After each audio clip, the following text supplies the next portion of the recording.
Alhamdulillah nahmaduhu wa nasta'inuhu wa nastaghfiruh wa na'udzu billahi min shururi anfusina wa min sayyiati a'malina innahu may yahdihillahu fala mudilla lahu wa may yudlil fala hadiya lahu. Asyhadu an la ilaha illallah wahdahu la syarika lahu wa asyhadu anna Muhammadan abduhu wa rasuluh la nabiyya wa rasula ba'dah. Pertama mari kita panjatkan puji dan syukur kita kepada Allah Subhanahu wa taala yang mana Allah masih mampukan kita untuk bisa datang dan hadir kembali pada perkuliahan mata kuliah Sosiologi Pendidikan di kampus Sekolah Tinggi Mutarbiah Muslim Asia Afrika. Ruang kelas yang tidak memadai. Ruang kelas yang tidak memadai ini kita kategorikan sebagai sarana dan prasarana. Kenapa kita kategorikan sebagai sarana dan prasarana? Karena ruang kelas ini adalah ikon penting yang sangat mendukung pada proses pembelajaran. Jikalau ruang kelas ini tidak ada, maka kemungkinan besar pembelajaran proses KBM itu berjalan tidak lancar, ya, tidak efektif dan tidak semestinya. Makanya ruang kelas ini menjadi bahasan pokok yang sangat penting dibahas dalam dunia pendidikan, ya.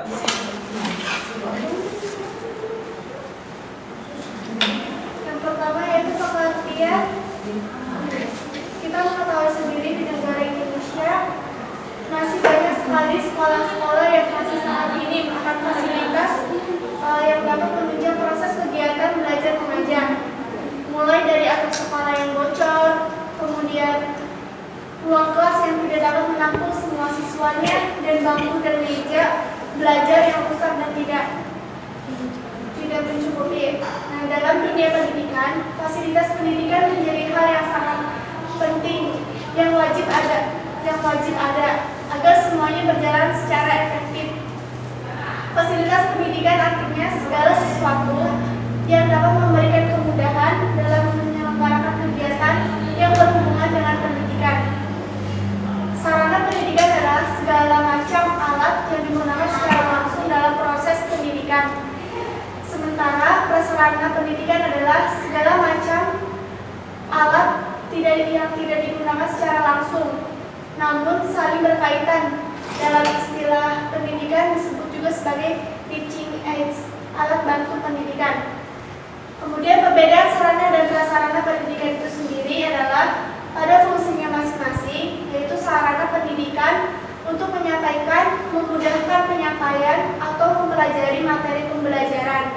Sedangkan prasarana pendidikan adalah untuk menyelenggarakan pendidikan, semisal papan tulis, meja, bangku, buku untuk memudahkan dan memperlancar proses kegiatan belajar mengajar. Peraturan Pemerintah Nomor 19 Tahun 2005 tentang Standar Nasional Pendidikan yang menyangkut standar sarana dan prasarana pendidikan secara nasional pada bab 7 pasal 2 disebutkan secara tegas.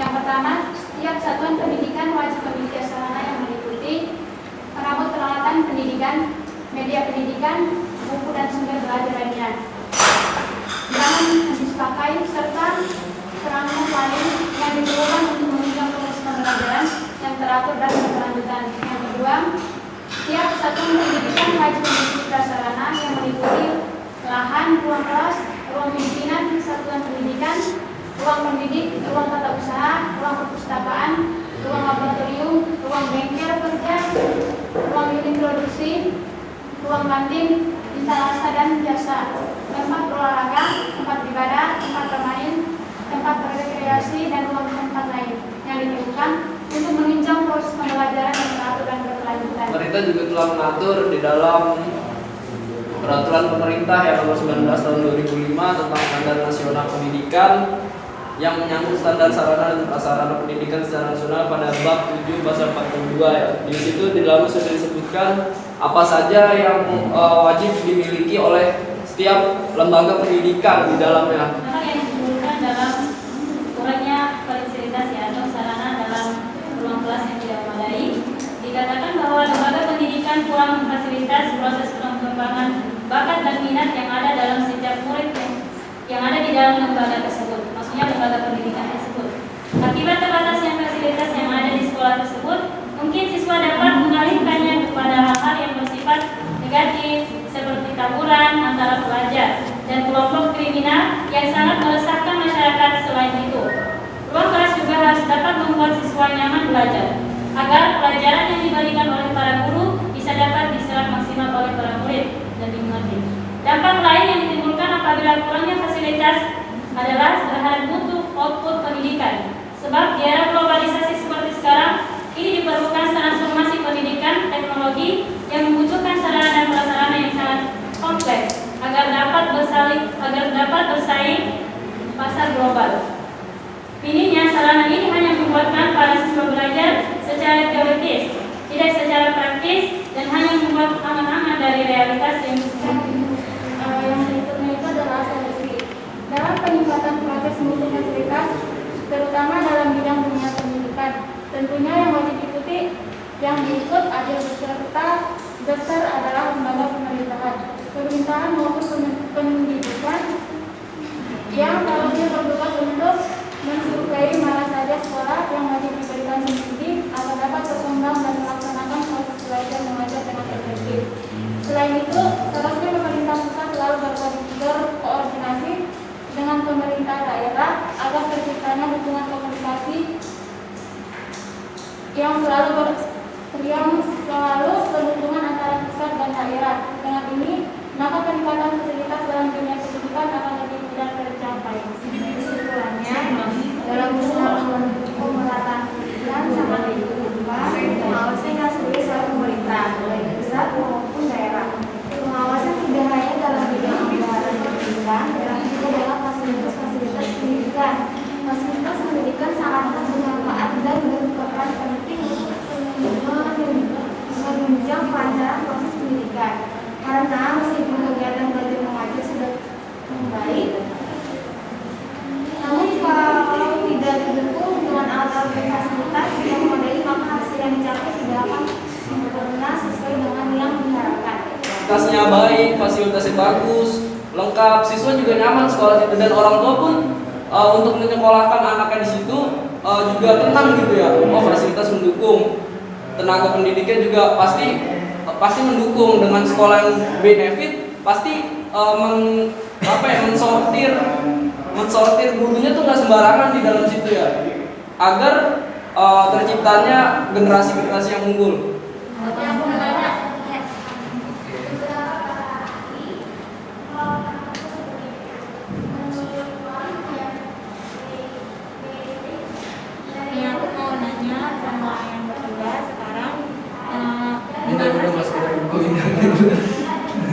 Gimana sih cara kita sebagai guru misalnya untuk menghidupkan proses belajar mengajar dalam keadaan ruang kelasnya itu yang kurang memadai? Terus siapa yang bertanggung jawab buat ngatasin masalah ruang kelas yang kurang memadai? Kan tadi udah dibilang ini ya, solusinya itu dia dapat dana bos kan, semua sekolah bakal dapat dana bos. Nah, udah dapat dana bos, kok masih aja fasilitasnya itu kadang belum memadai. Itu kenapa sebabnya? Berdasarkan jarak. Gimana cara kita mengatasi ruang kelas yang termadai? Salah, jangan dengerin jelas. Oh, yang memadai dan siapa yang bertanggung jawab?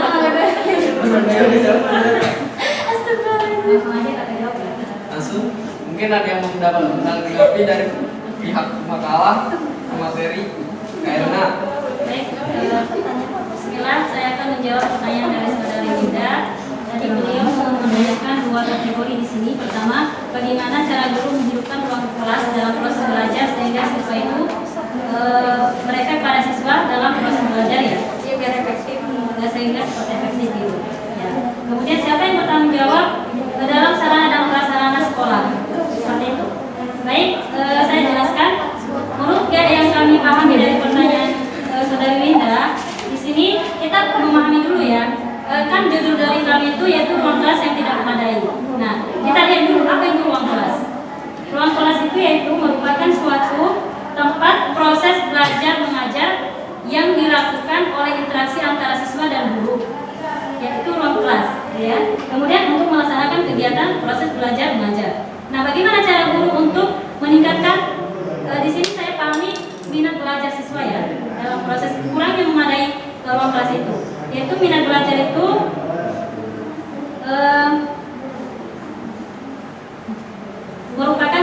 kecenderungan, yaitu misalkan di sini harus ada keaktifan seorang guru, ya. Dilihat dari semua apabila ada sesuatu yang tidak memadai, kemudian bisa berefek pada proses belajarnya. Nah, kemudian bagaimana usaha seorang guru untuk membangkitkan minat belajar siswa itu tergantung pada guru sendiri. Nah, caranya itu satu, guru selalu mengajarkan yaitu satu cara bersyukur, ya, cara bersyukur itu dalam Islam kan ada, ya, cara bersyukur. Jangan lihat dari segi kurangnya memadai tempat itu, tapi yaitu satu, apa sih niat seorang pelajar itu di sini menuntut ilmu, ya, biar nanti tidak melihat hanya saja pada fisiknya. Kemudian seorang guru juga memberikan kesederhanaan pada seorang murid. Kesederhanaan bagaimana? Yaitu tidak berlebih-lebihan, meskipun dalam kategori ini harus semaksimal mungkin, yaitu ruang kelas yang memadai, ya.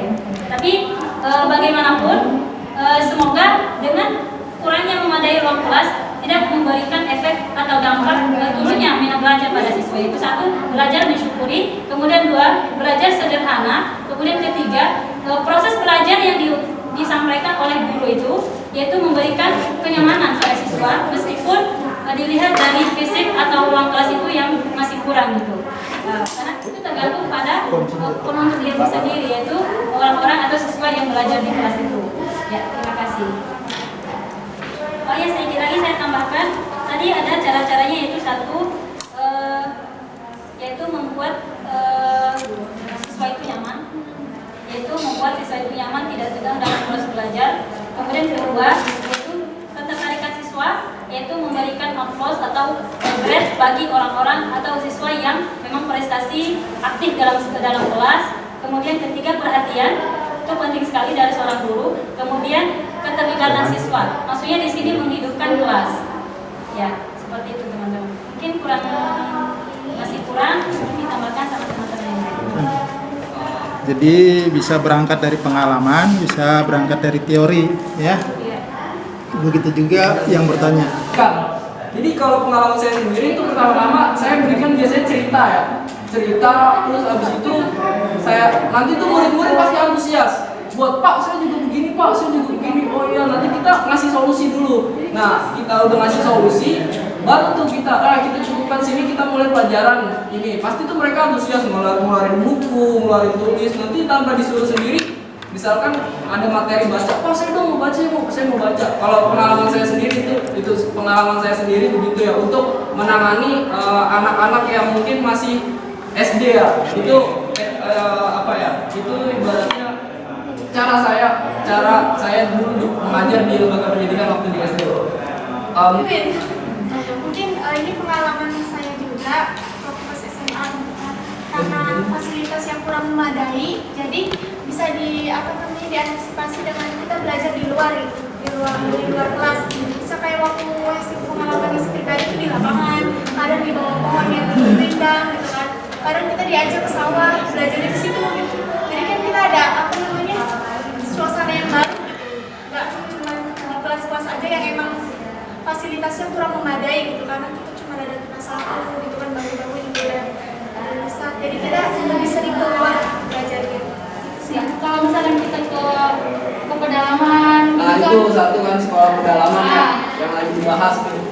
Sekolah pedalaman mungkin kayak sekarang kita ada lembaga mungkin kita bisa.com tuh. Jadi lembaga kita bisa itu dia tuh menampung semua aspirasi dari pihak-pihak yang mungkin sangat membutuhkan, ya.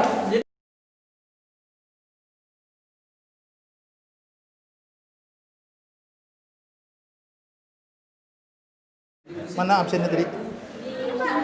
Hah? Nah. Emang dia di mana, Des? Dia di mana?